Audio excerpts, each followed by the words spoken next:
Season's greetings, EO people. Welcome to the holiday special of Entertainment on Point. I'm your host, Wyatt Curry. And I'm Casey Houlihan. We've got an extra festive show in store for you, but let's get this sleigh ride moving with our top stories of the week. Unlike here in Pittsburgh, it is the opposite of a winter wonderland in Los Angeles and Southern California. Wildfires seem to pop up overnight in Hollywood and are affecting some big stars. Singer John Legend's wife, Chrissy Teigen, took to Twitter to announce that she and her family had to evacuate. She described having to play a, quote, real-life version of What Would You Grab If There Was a Fire.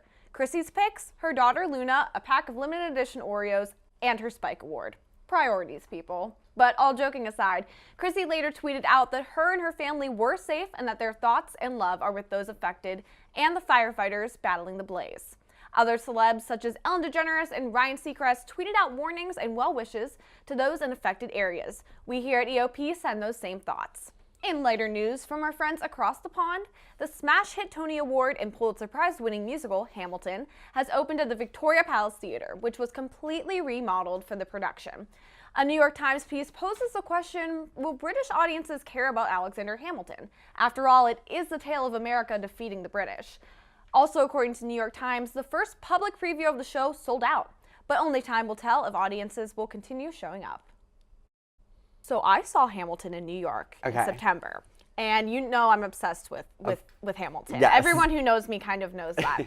And I never really thought about how when it's in England, it's like the opposite story because it's us defeating them. Right? Yeah. It's like they might not want to hear that. Is it going to offend them? Like, are they mad about it still? Too soon? Is it still too soon? That's what I kept thinking about. But of course I know everything about this because it's me. Yes. But I was looking into like the theater and everything, and they spent like a ton of money remodeling it just for Hamilton. That's insane. So they must be expecting it to do pretty well. Yes, exactly. Because if it doesn't, they're going to be down a lot of money. Their wallet's going to hurt. Yikes. But they'll probably make up with it with the Moana money though. Truly. Because it's a lot of money for a Grammy. But yeah, so we'll have to see whether they like it there in England or not. Yes. Well, moving right on, it's that time of year again, and no, I'm not talking about regifting season. It's actually time for year-end music charts. With 2018 right around the corner, magazines and streaming platforms are releasing their lists for the biggest and best tracks and artists of 2017. Spotify released their year-end most streamed list this past week. Ed Sheeran tops the most streamed artist, track, and album list. Rihanna takes the cake for most streamed female artist, despite not releasing a new album. And Camila Cabello tops the breakout artist list with her hit Havana. While Spotify tracked the most played songs and artists of the year, Time magazine decided to take a look at every factor in the music industry when crafting their top 10 songs of 2017 list. With writing, public impact, and worldwide success in mind, Time magazine named Dua Lipa's New Rules as their best track of the year. The mag writes that New Rules works so well because it is both stylish and layered. As an escapist fantasy of girl power, it's a triumph. But as a rallying cry to buck the status quo, it's even better. Rounding out their top 5 were songs from St. Vincent, Frank Ocean, and Selena Gomez, and also Louis Fonsi and Daddy Yankee's smash reggaeton hit Despacito. With all this in mind, I'm curious, Casey, what is your favorite track from 2017, and who are you excited to see release in the new year? So who can't you wait for? Well, first, I would say my top track, because Okay. I was thinking that's what came to my mind first, because you said Ed Sheeran, and other than Dua Lipa's New Rules, because ask my roommates, I play that all the time. Like, that definitely was constant repeat. Yes, one of the biggest songs. And Get Ready to Go Out. Yeah, it's a great song. Music video is great too. But if I had to pick another song, it would definitely be Perfect by Ed Sheeran. By Ed Sheeran, okay. It's just a really beautiful love song. I never get tired of listening to it. And the music video is really great too. Yeah. And the church show that other people aren't tired of it either. Who I can't wait for in the new year.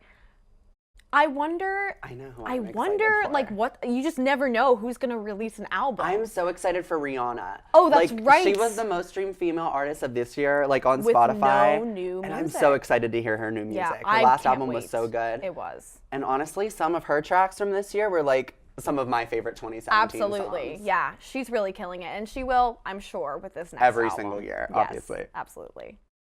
Well, that concludes our top stories for the week. Stick around to find out which of our EOP reporters have been naughty and which have been nice after this short break.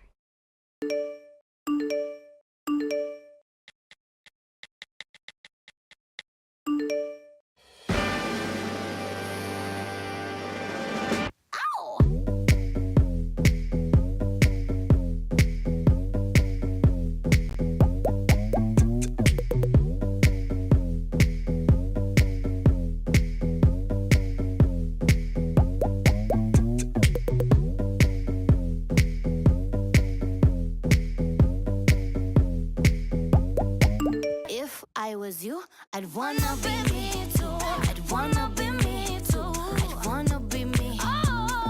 If I was you, I'd wanna be me too. I'd wanna be me too. I'd wanna be me too. If I was you, I'd wanna be me too. I'd wanna be me too. Spending just 7 minutes climbing stairs each day cuts your risk of a heart attack in half over 10 years. Sure, elevators are convenient, but you burn twice the number of calories just going upstairs than you do while jogging. Think about how long you spend waiting for elevators. The average person spends the equivalent of 2 years waiting for elevators over the course of their lifetime. Don't let that be you. Save time and increase energy. Next time, take the stairs. I tell these guys all the time to stick to talking sports and not playing sports. Here we go. Ready? Didn't make.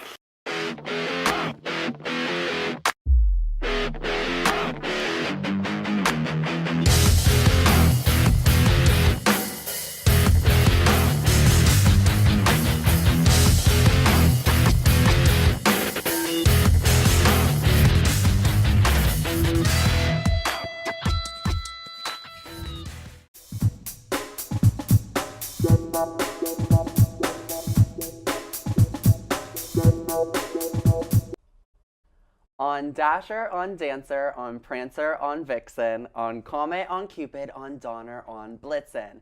But do you recall the most musical reindeer of all? Move over, Rudolph. Let's toss things over to our reporter Jake Berlin for a rundown of your fave holiday tunes. Thanks, Wyatt. To help us get into the spirit of the season, I'm going to count down the top 5 greatest holiday songs of all time. A list compiled by me, using scientific methods such as biased opinions and bribery from the music labels. So let's get right down to it like Santa in a chimney. Number 5, an all-time classic that's been passed down from generation to generation, whether they like it or not. It's Brenda Lee's Rockin' Around the Christmas Tree. It was first played on recording in 1958 and last played on my iPod 10 minutes ago. Get the decorations up and then get the volume up, because you'll be dancing, prancing, dabbing, twerking, and yes, rocking around that Christmas tree. Number 4, Last Christmas by British music duo Wham! Sadly, lead singer George Michael passed away on December 25th last year. But as we keep this song on repeat, his spirit is kept alive. Number 3 is The Christmas Song, specifically the rendition on Under the Mistletoe, the second studio album by Justin Bieber, or as I like to call him, Father Christmas. When this record comes on in my house, it is anything but a silent night. You may be more familiar with a version by the Chipmunks, but this pop sensation is a whole lot cuter. Number 2, the iconic record by Andy Williams, It's the Most Wonderful Time of the Year. And I'll tell you, this is the most wonderful song of the year. Williams sings of classic December traditions such as holiday greetings and gay happy meetings. He also sings about classic October traditions such as marshmallows for toasting and scary ghost stories. So you can keep this on repeat until next Halloween. And finally, number 1, All I Want for Christmas Is You. My letter to Santa is short because all I want for Christmas is this song. My heart melts faster than snow under a salt truck. While you're leaving out a plate of cookies, I'll take a full plate of Mariah Carey. And that's it for our list. To find out numbers 6 through 100 of the top holiday songs, head into Macy's to hear Paul McCartney's Wonderful Christmas Time on repeat until you wish you got run over by a reindeer. Now let's go to Sarah Gibson with the buzz from the box office. Thanks, Jake. Last week we had EOP reporter Marley Pinchak covering Christmas movies, so this week I'll be here to talk about what other kinds of movies come out in December, possible Oscar contenders. While the official nominations don't come out until January 23rd, there are a couple of movies coming out this month that you might want to keep your eye on. The first of these is The Disaster Artist, directed by and starring James Franco, alongside his brother David Franco and Seth Rogen. The Disaster Artist is a movie adaptation of the book by the same name, telling the story of the creation of one of the best worst movies ever made, The Room. While it hasn't officially been released to the public yet, it already has a 94% from critics on Rotten Tomatoes, many of them citing James Franco's portrayal as the director of The Room, Tommy Wiseau, as the highlight of the film. Another movie seeing rave reviews from critics before its debut to the public is I, Tonya, starring Margot Robbie, Sebastian Stan, and Allison Janney. I, Tonya is a movie recounting one of the most notorious scandals in sports history and Tonya Harding's involvement with the attack on fellow figure skater Nancy Kerrigan. While the subject matter is pretty serious, the producers had no trouble adding a dark spin to the story. At the moment, I, Tonya has an 89% on Rotten Tomatoes from critics and has already been a Toronto International Film Festival runner-up. And of course, what kind of fan would I be if I didn't talk about the new Star Wars movie coming out? Star Wars The Last Jedi is set to play in theaters on December 15th. Written and directed by Rian Johnson, this movie will feature performances from a lot of familiar faces from The Force Awakens, including Daisy Ridley, Oscar Isaac, Adam Driver, Mark Hamill, and most notably, Carrie Fisher. After her unexpected death last year, this movie will mark her final performance as General Leia Organa. According to MTV, Kathleen Kennedy, president of Lucasfilm, said, "The performance she ends up giving, you guys are going to find that an amazing tribute to her talent." Well, I know I'm looking forward to it, even if it means seeing Carrie Fisher as Leia for the last time. Well, that's all for this week in movies. Let's head over to what you and your families might be gathering around to watch on the small screen this holiday season with Marley Pinchak. Thanks, Sarah. Santa is making his list and checking it twice to make sure that he has all the new TV shows ready for anxious viewers. It's been about 5 years since we had to say goodbye to Jersey Shore, and MTV has been shoreless ever since. Until now. The spray tans, clubbing, and wild shenanigans have returned. Say hello to MTV's hit new series, Floribama Shore, which premiered, its first episode on November 27th. Much like Jersey Shore, 8 young adults come to spend their summer at Panama City Beach to party 24/7 and forget about reality for a while. While living under the same roof, friendships are tested, hearts get broken, and the taste of freedom ends in disaster for many. Although the tans have faded, the close friendship of the original Jersey Shore cast has never changed, as they unite to roast Floribama Shore on Twitter for being an obvious spin-off of their show. With their voices heard loud and clear, Snooki, Dina, JWoww, Pauly D, Vinny, Ronnie, and Mike the Situation will return for their new 2018 MTV series, Jersey Shore Family Vacation. Are they still the same insane, hilarious cast we all know and love? We'll find out next year. In other television news, a brand new show entitled Good Girls is coming to NBC. According to IMDb, this comedic drama stars Christina Hendricks, Mae Whitman, and Retta as 3 middle-aged suburban moms who desperately struggle financially and are desperate for a change. Deciding to risk it all, the 3 women rob their local grocery store. When the manager realizes that he knows one of the women, that dream of luxury life will be much harder to get. The first episode of this season will premiere on NBC in the new year. Well, that's all I have this week. For EOP, I'm Marley Pinchak. Back to Casey and Wyatt at the couch. Thanks, Marley. Stay tuned for a very special Christmas cookie game coming up after the break. I shouldn't have to pay to walk down the street. Pay with my comfort, my freedom, my peace. Always on guard, on edge, off limits. Don't follow me. Don't touch me. Don't treat me like I'm yours. I don't need your whistles, your comments, your eyes. I already know I'm a prize. My confidence isn't for sale. Respect me. Don't inspect me. And when people ask us who can join UView, the answer really is anybody, and we mean anybody. any major, any experience level. Some people, have a lot of experience coming out of high school, and others don't know how to really sit on a couch properly, and that's okay. We're here just to give you the chance to learn and have fun and prepare yourself for the real world. College, after all, it's all about trying new things.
Ho, ho, ho. Welcome back to Entertainment on Point.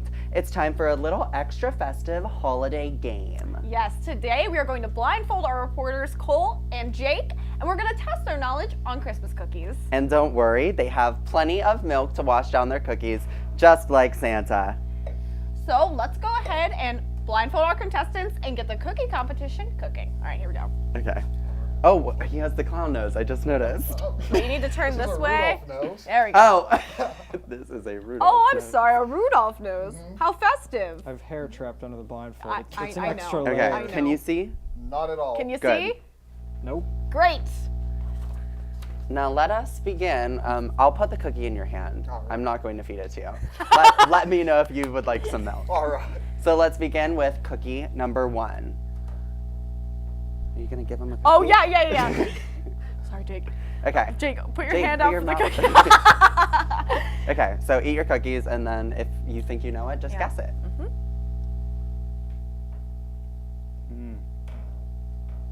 It's definitely a cookie. Okay. Okay. Close. Halfway there. Is it oatmeal raisin? That's You're close. That's a basically win. it. That's That's a a point. win, yes. So that's 1 point for Jake. It's an oatmeal cookie. You don't have to finish it if you don't like to. We have napkins. Yeah, you can just. You're gonna be just eating more cookies. just put it down. Just, they're fine. I will take your cookies. He'll take it. Let's move on to Great job. cookie number 2. 1 point Jake, 1 point Cole.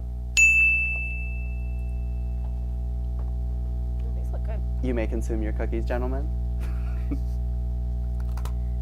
Crunchy. Oh. I did bake these cookies a little too much overnight, let's be real. I thought this one was a cracker. at first.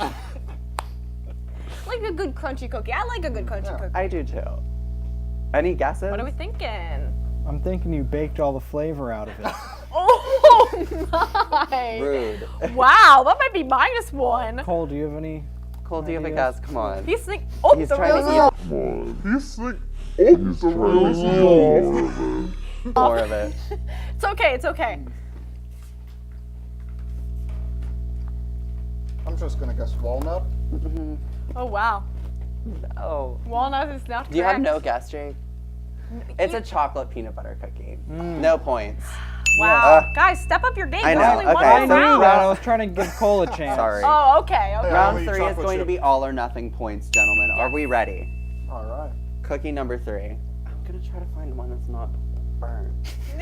Okay. Can you pass me one? Yes, I will. Of course. Okay. Gentlemen, eat your cookies.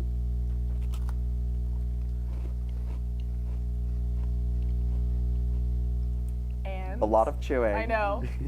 Any thoughts? Is it chocolate chip? No. No, it is not. Cole, do you have a guess for the win? Come I'm on, just gonna Cole. guess raisin. Oh Just a, no! what's a raisin cookie? Wow. I've So only ever eaten chocolate chip and sugar cookies. why? That was a sugar I was cookie, gonna Cole. say. Oh my Okay, God. you can take your Okay. blindfold off. Gentlemen, you were great sports. Sorry. You did a great job, even though. Well, I guess that means Jake is our winner. Congrats, Jake. You are the first official EOP holiday champion. And that wraps up things here on Entertainment on Point for 2017. Yes, and thank you all for tuning in, and thank you to all my reporters and everyone behind the scenes who made this show happen this semester. Until then, Point Park, we'll see you in the new year. Happy holidays and Happy New Year.